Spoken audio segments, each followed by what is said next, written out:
నమస్కారం. నా పేరు ఎల్లనూరు ప్రసాద్.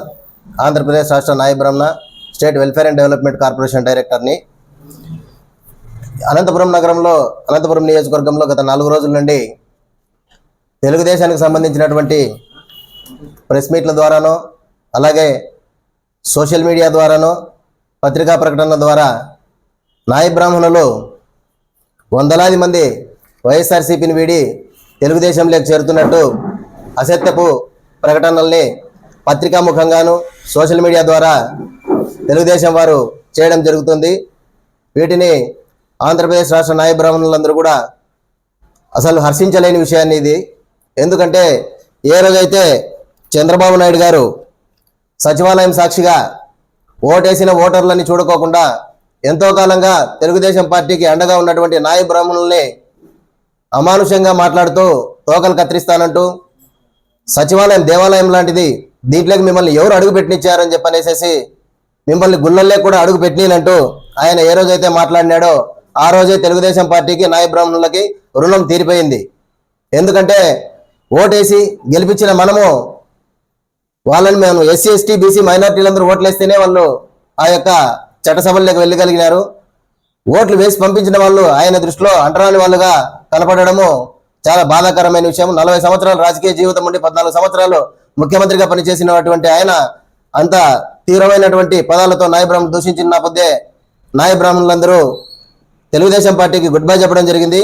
ఈ రోజు ఎవరైనా తెలుగుదేశం పార్టీలో నాయ బ్రాహ్మణులు కొనసాగుతున్నారంటే వాళ్ళు వాళ్ళ స్వార్థ ప్రయోజనాల కోసం ఉన్న వాళ్ళే, కానీ నాయ బ్రాహ్మణ కుల ఆత్మ గౌరవం కలిగిన ఏ ఒక్క నాయ బ్రాహ్మణుడు తెలుగుదేశం పార్టీతో ఈరోజు లేరు అనే విషయాన్ని తెలుసుకోవాలా. అలాగే ఈరోజు 610 దేవాలయాలలో ఏదైతే ప్రభుత్వ అధీనంలో ఉన్నటువంటి దేవాదాయ ధర్మాదాయ శాఖలో ఉన్నటువంటి పెద్ద పెద్ద దేవాలయాలు, అలాగే 1150 సీక్రెట్ దేవాలయాలలో కూడా పాలక మండళ్లలో నాయ బ్రాహ్మణులకు ఈరోజు అవకాశం కల్పిస్తూ ఆర్డినెన్స్ తెచ్చినటువంటి ఘనత జగన్మోహన్ రెడ్డి గారిది. చంద్రబాబు నాయుడు గారు ఏదైతే అవమానకర రీతిలో మాట్లాడారో దానికి జవాబుగా జగన్మోహన్ రెడ్డి గారు మా ఆత్మగౌరవాన్ని పెంచుతూ, మీరు సేవకులు కాదు పాలకులు, దైవ కైంకర్యాల్లో సుప్రభాత సేవ నుండి పౌలింపు సేవ వరకు నాయ బ్రాహ్మణులు ఉంటారు. అలాగే తలనీలాలు తీసేటువంటి కళ్యాణ కట్టల్లో కూడా ప్రతి దేవాలయ ఆవిర్భావం నుంచి నాయ బ్రాహ్మణులు సేవలు అందిస్తున్నా ఈ రోజు వరకు మమ్మల్ని పాలక మండలంలో గుర్తించి మా సమస్యలు ఏదైనా పరిష్కరించడానికి ఏ ఒక్కరు కూడా ముందుకు రాలేదు. తద్వారా నాయ బ్రాహ్మణులు ఎంతో వేదనకి, అలాగే ఆ గుళ్ళల్లో ఉన్నటువంటి ఈ 2 వృత్తులు కాకోకుండా వెట్టి చాకరీ చేయిస్తున్నటువంటి పరిస్థితుల్లో కూడా పాలక మండలంలో ఎవరితో చెప్పుకోవాలో దిక్కుతోచని స్థితిలో ఉన్నటువంటి పరిస్థితుల్లో మా పాలక మండలంలో ఖచ్చితంగా నాయ బ్రాహ్మణులు వాళ్ళ సమస్యల పరిష్కారానికి కోసం ఒక రెండే తీరాలని చెప్పనేసి 135 బీసీ కులాలు, దాదాపు 20 ఓసీ కులాలు ఉన్న వాళ్ళందరిలో ఏ ఒక్క కులానికైనా ఉండొచ్చు, అవకాశం ఉండకపోవచ్చు, కానీ నాయ బ్రాహ్మణులు ఖచ్చితంగా ఉండాలని చెప్పనేసి ఎంతో మాకు గౌరవాన్ని కలిగించినటువంటి వైఎస్ఆర్సీపీ ప్రభుత్వం, జగనన్న వెంటే నాయ బ్రాహ్మణులందరూ ఉన్నారు.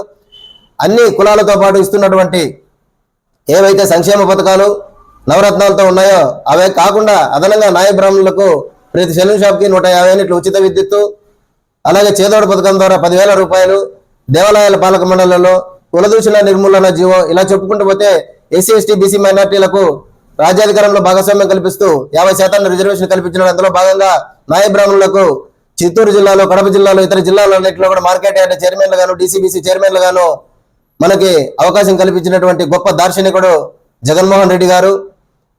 ఈ పత్రికల్లో చూపుతున్నటువంటి వారిలో 100 మంది నాయ బ్రాహ్మణులు చేరారని చెప్పి అన్నారు. దీంట్లో క్లారిటీగా లేనందున వారు తీసినటువంటి ఇదే ఫోటోని పెడుతున్నాం. నిజంగా ఇక్కడ ఉన్నటువంటి వారందరూ నాయ బ్రాహ్మణులేనా? ఇక్కడ ఉన్నటువంటి వారందరూ కలిపి 100 మంది ఉన్న వీరిలో ఉన్నటువంటి పైన ఉన్నటువంటి అందరూ తెలుగుదేశంలో ఉన్నటువంటి అగ్రనాయకులే. నిజంగా తెలియకోకున్నటువంటి నాయ బ్రాహ్మణులు ఎవరైనా కానీ, రాజకీయ పరిజ్ఞానం లేని వారు అందరూ, ఇంత పెద్ద పదవులు అనుభవించిన వాళ్ళందరూ నాయ బ్రాహ్మణులు ఏమని చెప్పనేసి అనుకునే అవకాశం ఉంది. దీంట్లో చూడండి, ఇక్కడ కనిపిస్తున్నటువంటి వారందరిలో దేవల్ల మురళి గారు కావచ్చు, అలాగే లింగారెడ్డి గారు కావచ్చు, అలాగే మదమంచి స్వరూప గారు కావచ్చు, అలాగే పెండాల శ్రీలత గారు కావచ్చు, ఇలా చెప్పుకుంటూ పోతే ఎంతో మంది ముస్లిం సోదరులు, అన్ని కులాలకు సంబంధించిన వారు ఇక్కడ ఉంటే 100 మంది నాయ బ్రాహ్మణులు అంటున్నారు. తిప్పి కొడితే 10 మంది కూడా ఇక్కడ నాయ బ్రాహ్మణులు కనపడడం లేదు. ఆ 10 మంది కూడా ప్రత్యేకించి ఒక తెలుగుదేశం పార్టీకే ఒక ప్రత్యేకమైనటువంటి ప్రపంచంలో ఏ రాజకీయ పార్టీకి అయినటువంటి కొత్త ఫారంలను కనిపెట్టారు. తెలుగుదేశం వారిని తిరిగి తెలుగుదేశంలో చేర్చుకుంటా అన్నారు. వీరందరూ కూడా గతం నుంచి ఇప్పటి నుంచో తెలుగుదేశంలో కొనసాగుతున్న నాయ బ్రాహ్మణులే, మరి వారినే తెలుగుదేశం పార్టీలోకి కండువాలేసి ఆహ్వానించడము ఎంత బాధాకరమైన విషయమో తెలుగుదేశం పార్టీకి ఇది కొంచెం తెలుసుకోవాలని చెప్పనేసి, అలాగే తెలుగుదేశం అభ్యర్థి అయినటువంటి వెంకటప్రసాద్ గారు నాయ బ్రాహ్మణులకి వైకాపా ప్రభుత్వంలో ఎటువంటి న్యాయం జరగలేదని చెప్తున్నారు. మేము ఓపెన్ ఛాలెంజ్ విసురుతున్నాం. ఆయన వచ్చినా సరే, ఆయన తరఫున నాయ బ్రాహ్మణ కులస్తులు ఎవరైనా కానీ రాష్ట్ర స్థాయిలో వారు వచ్చినా సరే డిబేట్ కి మేము సిద్ధంగా ఉన్నాం. తెలుగుదేశం ప్రభుత్వంలో ఏమొచ్చిందో చర్చించడానికి వాళ్ళని చెప్పండి. వైఎస్ఆర్సీపీ ప్రభుత్వం వచ్చిన తర్వాత ఏ రకమైనటువంటి మాకు ఆత్మగౌరవం అలాగే సంక్షేమ పథకాలతో పాటు ఏ రకమైనటువంటి మేలు జరిగినాయో మేము చెప్పడానికి చర్చించడానికి సిద్ధంగా ఉన్నాం. అయ్యా, మీ పార్టీలో చేరుతున్న వారు, మీతో కండువాలు వేయించుకుంటున్న వారు ఏ కులం వారు, వారు ఏ పార్టీల నుంచి వచ్చారో గుర్తించలేని మీరు అనంతపురం నగరంలో ఏం అభివృద్ధిని గుర్తించగలరు? మీరు ఒకవేళ అయితే అనంతపురం జిల్లావాసి ఉండొచ్చు, కానీ అనంతపురం నగరంలో మీరు పర్యటించలేదు. అనంతపురంలో ఈ రోజు కనబడుతున్న ప్రతి అభివృద్ధి అనంతపురం అర్బన్ ఎమ్మెల్యే గౌరవ అనంత వెంకటరామరెడ్డి గారి హయాంలో జరిగిందే. ఎందుకంటే అనంతపురం అభివృద్ధి అంటే అనంతనే, అనంత అభివృద్ధికి బ్రాండ్ అంబాసిడర్ కూడా అనంత వెంకటరామరెడ్డి గారే. కనుక అనంతపురం నగరంలో నియోజకవర్గంలో ఉన్నటువంటి నాయ బ్రాహ్మణ సోదరి సోదరులందరికీ సందర్భంగా పిలుపునిస్తున్నాం. రేపు సోమవారం నాడు 22వ తేదీ అనంత వెంకటరామరెడ్డి గారి నామినేషన్ కార్యక్రమంలో పెద్ద ఎత్తున నాయ బ్రాహ్మణులు పాల్గొని మనము మన సంఘీభావాన్ని తెలిపి మే 13వ తేదీ ఏదైతే సార్వత్రిక ఎన్నికలు జరుగుతాయో వైఎస్ఆర్సీపీ ఎంపీ ఎమ్మెల్యే అభ్యర్థులకు మనము ఓటు ఫ్యాన్ గుర్తుకు వేసి మన ఆత్మగౌరవాన్ని కాపాడినటువంటి జగన్మోహన్ రెడ్డి గారిని రుణం తీర్చుకోవాల్సిందిగా, జగన్మోహన్ రెడ్డి గారికి రుణం తీర్చుకోవాల్సిందిగా ఈ సందర్భంగా పిలుపునిస్తున్నాము. దయచేసి మోసపు, అబద్ధపు, అసత్యపు ప్రచారాలు ఏదైనా కానీ మీరు అప్రమత్తంగా ఉండండి. నాయ బ్రాహ్మణులారా, గత 14 సంవత్సరాల ఏలుబడిలో చంద్రబాబు నాయుడు గారు ఏంది చేయండి, ఇప్పుడు కొత్తగా కరపత్రాలు ముద్రించి ఏదో చేసేస్తానని చెప్పి ఆయన చెప్తున్నాడు.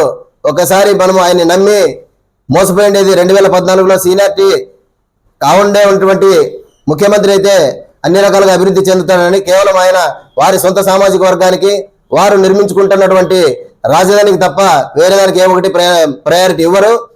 ఇప్పుడు జరుగుతున్నటువంటి జగనన్న కాలనీలు అన్ని మొత్తం నిలిచిపోతాయి, సంక్షేమ పథకాలు అన్ని నిలిచిపోతాయి. కేవలం ఆయన ఇంటెన్షన్ మాత్రం ఒక రాజధాని నిర్మాణము, వాళ్ళ కుల అభివృద్ధి తప్ప ఇతర కులాలకి ఇతర మతాలకు కానీ ఎవరి పట్ల కానీ ఆయనకి గౌరవం లేదు. ఇసుమంత అయినా కూడా పేద వర్గాలైనటువంటి వాళ్ళైతే అస్సలకి లేదు. కనుక మనం కూడా బీసీ వర్గాలం కాబట్టి మనం గుర్తించి మనకి గౌరవ మర్యాదల్ని, అసలు తిరుమల తిరుపతి దేవస్థానంలో ఉన్నటువంటి టీటీడీ బోర్డు మెంబర్ అంటే ఆషామాషి విషయం కాదు, అందరికీ తెలిసే ఉంటది. ఏదో పెద్ద కార్పొరేట్ వ్యవస్థలు నడుపుతున్నటువంటి వారు హెలికాప్టర్లో వచ్చి దిగే వాళ్ళకి మాత్రమే పాలక మండలిలో అవకాశం కల్పించింది గత ప్రభుత్వాల్లో.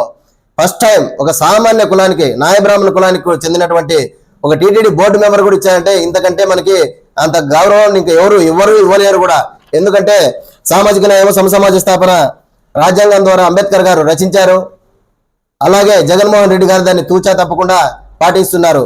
అటువంటి జగన్మోహన్ రెడ్డి గారికి మనమందరం అండగా ఉండి రాబో దినాలలో వైనాట్ 175 25కి 25 ఎంపీల్లో నాయ బ్రాహ్మణులు తప్పకుండా భాగస్వామ్యం కల్పించి మనం ఓటు వేయడమే కాకుండా మన సెలూన్ షాపులకు వచ్చే వాళ్ళందరికీ కూడా అన్ని కులాల వాళ్ళు, అన్ని మతాల వారు, అన్ని పార్టీల వారు, అన్ని రంగాల వారు మన దగ్గరకు వస్తారు కాబట్టి ఒక హాఫ్ అన్ అవర్ మన దగ్గర స్పెండ్ చేస్తారు కాబట్టి మనం జరుగుతున్నటువంటి మేలును వివరించి మనమే ఓట్లు వేయడమే కాకుండా వేయించి కూడా అఖండ మెజార్టీతో 175 నియోజకవర్గాల్లో నాయ బ్రాహ్మణులు వైఎస్ఆర్సీపీకి అండగా నిలవాలని తల్లిబల్లి మాటలు చెప్పేసి మనల్ని మోసగిచ్చేటువంటి తెలుగుదేశం పార్టీని నమ్మవద్దని చెప్పనేసి ఈ సందర్భంగా తెలియజేస్తున్నాం.